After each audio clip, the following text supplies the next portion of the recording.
Hello प्यारे बच्चों, आज हम क्लास 7th हिंदी पाठ 3 मेरी वसीयत के प्रश्न उत्तर को हल करेंगे। इस पाठ के रचनाकार हैं जवाहरलाल नेहरू। पहले हम शब्दार्थ करेंगे। मुमकिन का अर्थ है संभव, एहसान का अर्थ है किसी के साथ भलाई, रस्में का अर्थ है रीति रिवाज, ताल्लुक़ का अर्थ है संबंध, स्मृतियाँ का अर्थ है यादें, दरख्वास्त का अर्थ है प्रार्थना, आकांक्षा का अर्थ है इच्छा, कीमती का अर्थ है मूल्यवान, शरीक का अर्थ है शामिल होना, साबित का अर्थ है सिद्ध, ख्याल का अर्थ है विचार, मोहब्बत का अर्थ है प्यार या प्रेम, फ़क्र का अर्थ है गर्व या घमंड, कद्र का अर्थ है सम्मान, तबका का अर्थ है वर्ग या समुदाय, कामयाबी का अर्थ है सफलता, बेशुमार का अर्थ है अनगिनत या अगणित, पौराणिक का अर्थ है पुराणों से संबंधित, आहिस्ता का अर्थ है धीरे, सिलसिला का अर्थ है क्रम, विरासत का अर्थ है धरोहर। बोध प्रश्न का नेहरू जी ने अपने दोस्तों और साथियों के लिए क्या बातें कही हैं? नेहरू जी ने अपने दोस्तों और साथियों के लिए क्या बातें कही हैं? उत्तर है, नेहरू जी ने अपने दोस्तों और साथियों के लिए कहा है कि मेरे ऊपर उनका सबसे ज़्यादा एहसान है। हम बड़े बड़े कार्यों में एक दूसरे के साथ रहे हैं, मिलजुल कर काम किए हैं, आगे भी हम सब शरीक रहें, कामयाबी की खुशी में भी और नाकामयाबी के दुख में भी। मतलब कि कामयाबी की खुशी में भी हम शामिल थे और नाकामयाबी के दुख में भी हम शामिल थे। ख गंगा नदी से नेहरू जी की कौन कौन सी भावनाएं लिपटी हुई हैं? उत्तर, गंगा नदी से नेहरू जी की अनेक भावनाएं लिपटी हुई हैं। गंगा का प्राकृतिक सौंदर्य, उसके पग पग बदलते स्वरूप तथा मार्ग के मनोरम दृश्य सदैव नेहरू जी के स्मृति पटल पर ताज़ा रहते हैं। गंगा तो भारत की प्राचीन सभ्यता का प्रतीक रही है, निशानी रही है। वास्तव में नेहरू जी के लिए गंगा नदी ना होकर भूत को वर्तमान के मार्ग से वास्तव में नेहरू जी के लिए गंगा नदी मात्र एक नदी ना होकर भूत को वर्तमान के मार्ग से होते हुए भविष्य को जोड़ने का एक जीवनदायक स्रोत है। गा नेहरू जी ने विभिन्न समय और मौसम पर गंगा का मनोहारी चित्रण किस प्रकार प्रस्तुत किया है? पहला है सुबह के समय, दूसरा है शाम के समय और तीसरा है सर्दी के समय। अब नेहरू जी ने सुबह, शाम के समय और सर्दी के समय जो है गंगा नदी का चित्रण किया है, वो अब हम देखते हैं। तो इसका उत्तर है सुबह के समय। मैंने सुबह के समय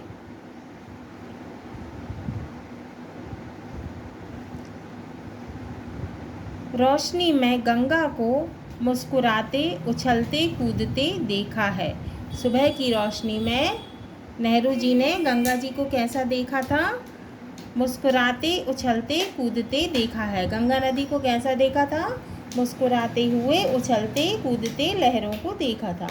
दूसरा है शाम के समय गंगा को उदास काली सी चादर ओढ़े हुए देखा है। तो उन्होंने वर्णन किया है शाम के समय का। उन्हें कैसा प्रतीत हुआ था कि शाम के समय गंगा को उदास काली सी चादर ओढ़े हुए देखा है। तीसरा है सर्दी के समय। सर्दी के दिनों में सिमटी सी आहिस्ते आहिस्ते बहती सुंदर धारा के रूप में देखा है। तो गंगा नदी को कैसा देखा है सर्दी के समय? सिमटी सी आहिस्ते आहिस्ते माने धीरे धीरे बहती हुई सुंदर धारा के रूप में देखा है। किसे देखा है? नेहरू जी ने गंगा नदी को। घ नेहरू जी ने अपनी वसीयत में मरने के बाद भस्म को कहाँ कहाँ डाल देने की इच्छा व्यक्त की है? तो उत्तर है नेहरू जी ने अपनी वसीयत में मरने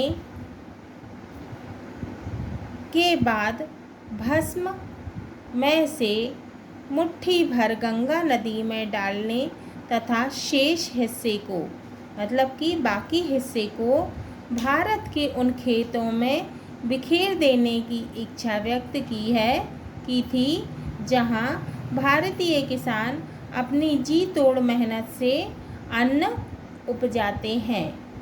मतलब कि किसान अपने खेतों में अन्न उपजाते हैं, वहाँ अपने भस्म को डालने की इच्छा व्यक्त की थी। किसने? नेहरू जी ने।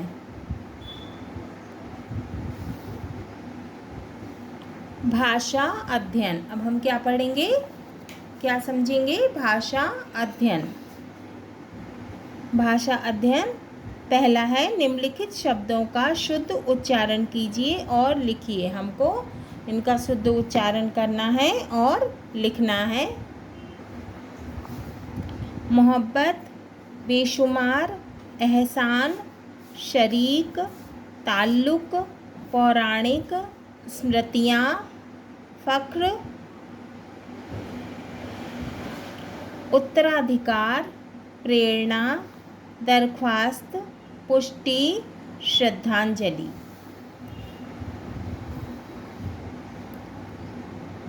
दूसरा है कामयाबी शब्द में ना उपसर्ग जोड़कर नाकामयाबी शब्द बना है। तो कामयाबी जो शब्द दिया हुआ है इसमें क्या जोड़ दिया हमने? ना। उपसर्ग जोड़ दिया है तो क्या बन गया? नाकामयाबी। तथा देश में वी उपसर्ग जोड़कर विदेश शब्द बना है। अब देश में क्या जोड़ गया? वी, तो क्या हो गया? विदेश। इस प्रकार ना और वी उपसर्ग जोड़कर शब्द बनाइए। अब दिया हुआ है कामयाबी, उसमें ना जोड़ दिया तो क्या हो गया? नाकामयाबी। देश में वी जोड़ दिया तो क्या हो गया? विदेश। समझ में ना जोड़ दिया तो क्या हो गया? नासमझ। काबिल में ना जोड़ दिया तो क्या हो गया? नाकाबिल। बालिग में ना जोड़ दिया तो क्या हो गया? नाबालिग। मुमकिन में ना जोड़ दिया तो क्या हो गया? नामुमकिन। ऐसे ही वी जोड़ेंगे। अब देश में वी जोड़ दिया, क्या हो गया? विदेश। योग में वी जोड़ दिया, क्या हो गया? वियोग। जय में वी जोड़ दिया, क्या हो गया? विजय। राग में वी जोड़ दिया, क्या हो गया? विराग। ज्ञान में वी जोड़ दिया, क्या हो गया? विज्ञान। प्रश्न 3, निम्नलिखित शब्दों का अर्थ स्पष्ट करते हुए वाक्यों में प्रयोग कीजिए। तो हमको ये शब्द दिए हुए हैं, हमको इनका अर्थ बताना है और वाक्यों में प्रयोग करना है। अब क्या क्या शब्द दिए हुए हैं? अस्थियाँ, परंपरा, विजयगान, स्मृतियाँ, प्रेरणा और उत्तराधिकार। अब हम इनके अर्थ लिखेंगे और वाक्यों में प्रयोग करेंगे। पहला है अस्थियाँ। अर्थ है मृत व्यक्तियों की हड्डियाँ।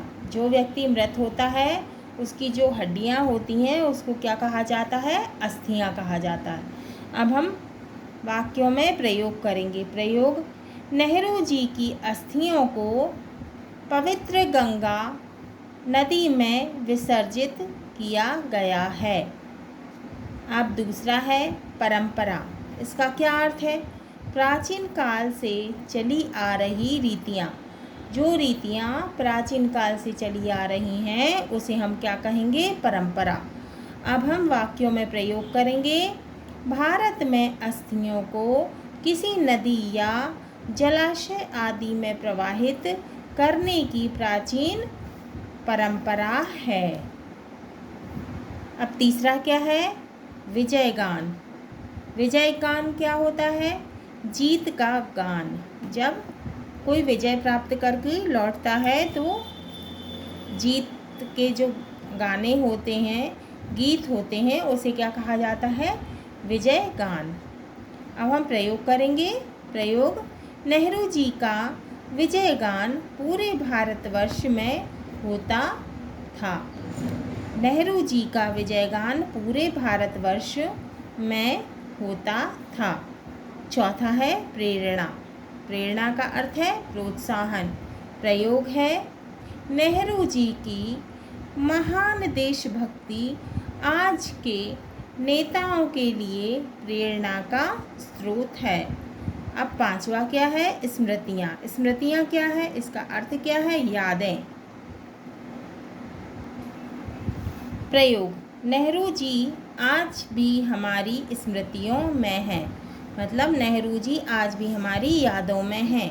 छठवां क्या है? उत्तराधिकार। विरासत में मिलने वाले अधिकार। तो उत्तराधिकार का क्या अर्थ होता है? विरासत में मिलने वाले अधिकार को क्या कहा जाता है? उत्तराधिकार। अब प्रयोग है। हमारे देश में आदिकाल से उत्तराधिकार की परंपरा चली आ रही है। प्रश्न 4। निम्नलिखित वाक्यों में प्रयुक्त स्थान पर नहीं और ना द्वारा रिक्त स्थानों की पूर्ति कीजिए। तो प्रश्न 4 क्या दिया हुआ है? निम्नलिखित वाक्यों में उपर्युक्त स्थान पर नहीं और ना द्वारा रिक्त स्थानों की पूर्ति कीजिए। उत्तर का।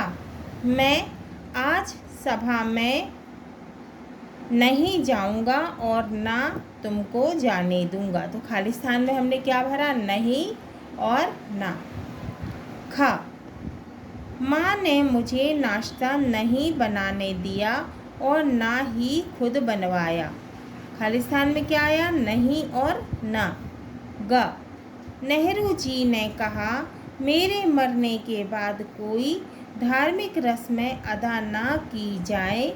मैं ऐसी बातों को नहीं मानता।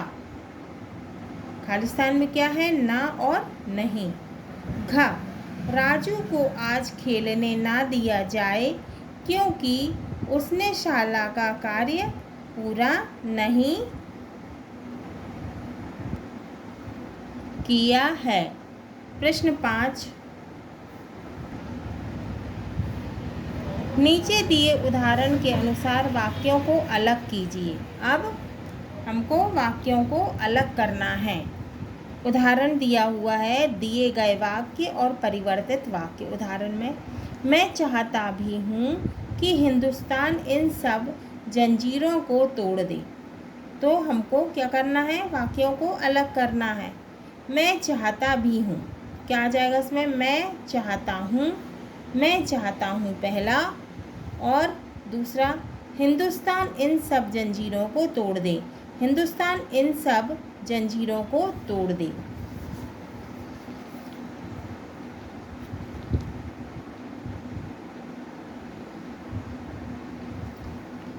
दूसरा, मुझे यह भी अच्छी तरह मालूम है कि मैं भी इस जंजीर की एक कड़ी हूँ। अब हमको क्या करना है? अलग करना है। परिवर्तित वाक्य है हमारा। पहला है मुझे अच्छी तरह मालूम है। दूसरा मैं भी इस जंजीर की एक कड़ी हूँ। अब तीसरा क्या है? मैं यह दरख्वास्त करता हूँ कि मेरी भस्म की एक मुट्ठी इलाहाबाद के पास गंगा में डाल दी जाए। अब परिवर्तित वाक्य है। पहला है मैं दरख्वास्त करता हूँ। दूसरा, मेरी भस्म की एक मुट्ठी इलाहाबाद के पास गंगा में डाल दी जाए। अब चौथा है मैं चाहता हूँ कि भस्म को ऊंचाई में ले जाकर बिखेर दिया जाए। परिवर्तित वाक्य है। पहला मैं चाहता हूँ। दूसरा, भस्म को हवाई जहाज में ऊंचाई में ले जाकर बिखेर दिया जाए। प्रश्न 6, निम्नलिखित वाक्यों में रिक्त स्थानों की पूर्ति दिए गए विकल्पों में से छांटकर कीजिए। अब ये विकल्प दिए हुए हैं, अब हमको रिक्त स्थान की पूर्ति करना है इनमें से छांटकर। क्या है? का डैश प्राचीन सभ्यता का प्रतीक रही है। तो खाली स्थान में क्या आएगा? गंगा। क्या क्या दिया हुआ है? यमुना, गंगा, चंबल, कावेरी। तो खाली स्थान में क्या आएगा? गंगा। गंगा प्राचीन सभ्यता का प्रतीक रही है। दूसरा, पुराण में ऋक, का, इक, पौ। तो इसमें से क्या आएगा? इक। पुराण में इक प्रत्यय लगाकर पौराणिक शब्द बनता है। गा बेशुमार शब्द में क्या दिए हैं ऑप्शन? मार, पहला दिया है मार, दूसरा दिया है बेद, तीसरा दिया है रा, चौथा दिया है बेश। तो इसमें क्या आएगा? बे। बेशुमार शब्द में बे उपसर्ग है। तो बेशुमार में क्या उपसर्ग है? बे। उत्तर का गंगा प्राचीन सभ्यता का प्रतीक रही है। खाली स्थान में क्या आएगा? गंगा। खा पुराण में इक प्रत्यय लगाकर पौराणिक शब्द बनता है। खाली स्थान में क्या आएगा? इक। खा गा बेशुमार शब्द में बे उपसर्ग है। खाली स्थान में क्या आएगा? बे। योग्यता विस्तार। पहला है नेहरू जी का जीवन परिचय लिखिए। तो हमको नेहरू जी का जीवन परिचय लिखना है। जवाहरलाल नेहरू। जवाहरलाल नेहरू भारतीय स्वतंत्रता संग्राम के केवल प्रमुख नायक ही नहीं अपितु आधुनिक युग के निर्माता भी थे। तो जवाहरलाल नेहरू जो थे वो केवल भारतीय स्वतंत्रता संग्राम के नायक ही नहीं बल्कि आधुनिक युग के निर्माता भी थे।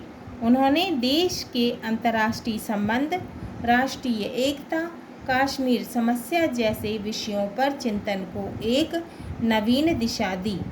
भारत एक खोज उनकी प्रसिद्ध पुस्तकों में से एक है। तो भारत एक खोज किसकी पुस्तक है? ये जवाहरलाल नेहरू की। आखिरी वसीयत उनके देश प्रेम एवं स्वतंत्र विचारों का अनुपम उदाहरण है। दूसरा, महापुरुषों के चित्रों का संकलन कर उनके बारे में 5-5 वाक्य लिखिए। तो हमको महापुरुष के चित्र चिपकाना है और 5-5 वाक्य लिखना है। 5 वाक्य हमने लिखे हैं, आप यहाँ चित्र चिपका लेना।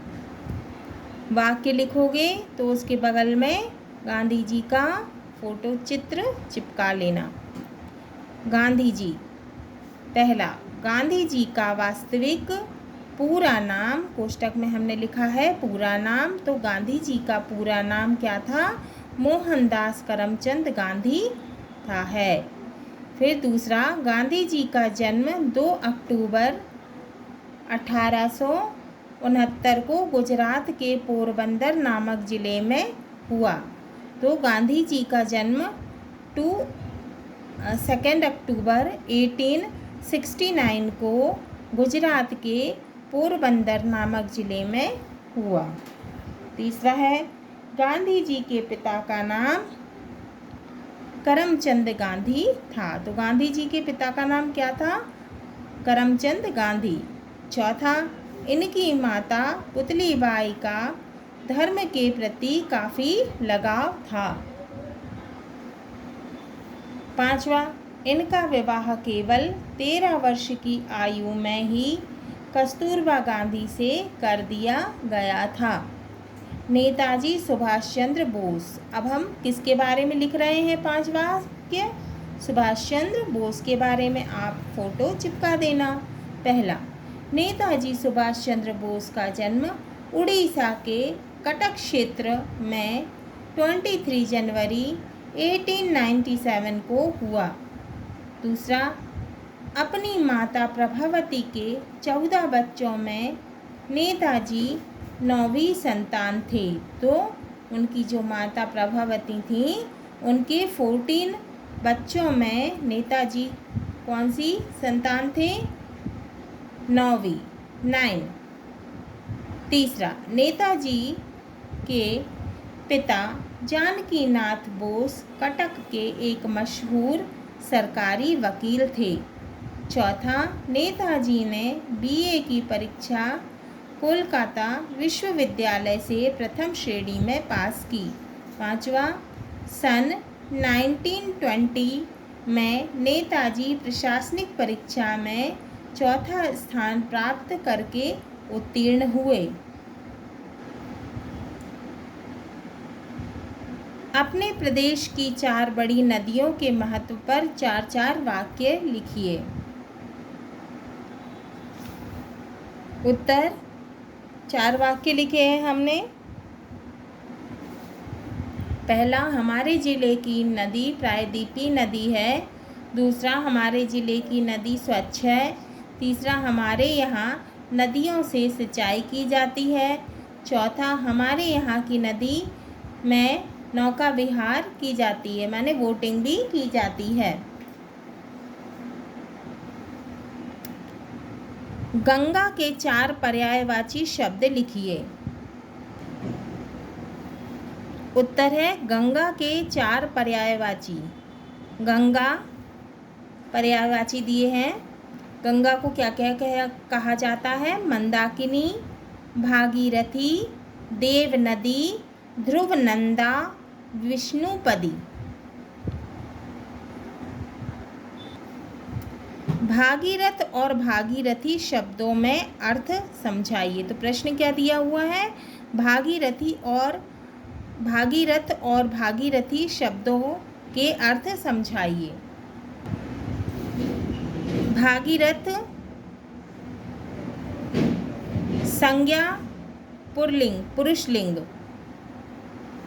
पहला, अयोध्या के एक प्रसिद्ध सूर्यवंशी राजा जो राजा दिलीप के पुत्र थे। कौन थे? भागीरथ राजा दिलीप के पुत्र थे। और वे कौन थे? अयोध्या के एक सुप्रसिद्ध सूर्यवंशी राजा थे। दूसरा, इन्होंने घोर तपस्या करके गंगा को पृथ्वी पर लाकर अपने पुरखों का उद्धार किया था। तो इन्होंने बहुत ज़्यादा तपस्या की थी और गंगा नदी को पृथ्वी पर लाकर अपने पूर्वजों का उद्धार किया था। तीसरा, इन्हें गंगावतरण का श्रेय दिया जाता है। तो इन्होंने गंगा को पृथ्वी में लाए थे, इसलिए इन्हें गंगा अवतरण का श्रेय दिया जाता है। अब इसमें विशेषण क्या है? विशेषण क्या होता है? जो शब्द संज्ञा और सर्वनाम की विशेषता बताते हैं उसे विशेषण कहा जाता है। तो इसमें विशेषण क्या है? भागीरथ की तपस्या के समान और भारी। तो भारी क्या है? इसमें विशेषण है जो कि संज्ञा और सर्वनाम की विशेषता बता रहा है। अब भागीरथी क्या है? संज्ञा क्या है? स्त्री। तो क्या है ये? स्त्रीलिंग। भागीरथी क्या है? स्त्रीलिंग। क्या है ये? गंगा नदी। भागीरथी क्या है? गंगा नदी। पहला, गंगा नदी का एक नाम। तो भागीरथी किसका नाम है? गंगा नदी का नाम है। दूसरा, यह नाम भागीरथ राजा के नाम पर रखा गया है। तीसरा, भागीरथी शब्द का अर्थ है वह जो भागीरथ भाग को धारण करती है। चौथा, गंगा नदी को भागीरथ के तपस्या के फलस्वरूप पृथ्वी पर लाया गया था, इसलिए इन्हें भागीरथी कहा जाता है। उदाहरण, भागीरथ पहला है, भागीरथ राजा ने अपनी तपस्या से गंगा को पृथ्वी पर लाकर पुरखों का उद्धार किया था। हाँ तो प्यारे बच्चों, ये हमारा पाठ 3 मेरी वसीयत के प्रश्न उत्तर अभ्यास प्रश्न पूर्ण हुए। अगले वीडियो में हम पाठ 4 2 कविताओं को पढ़ेंगे और समझेंगे।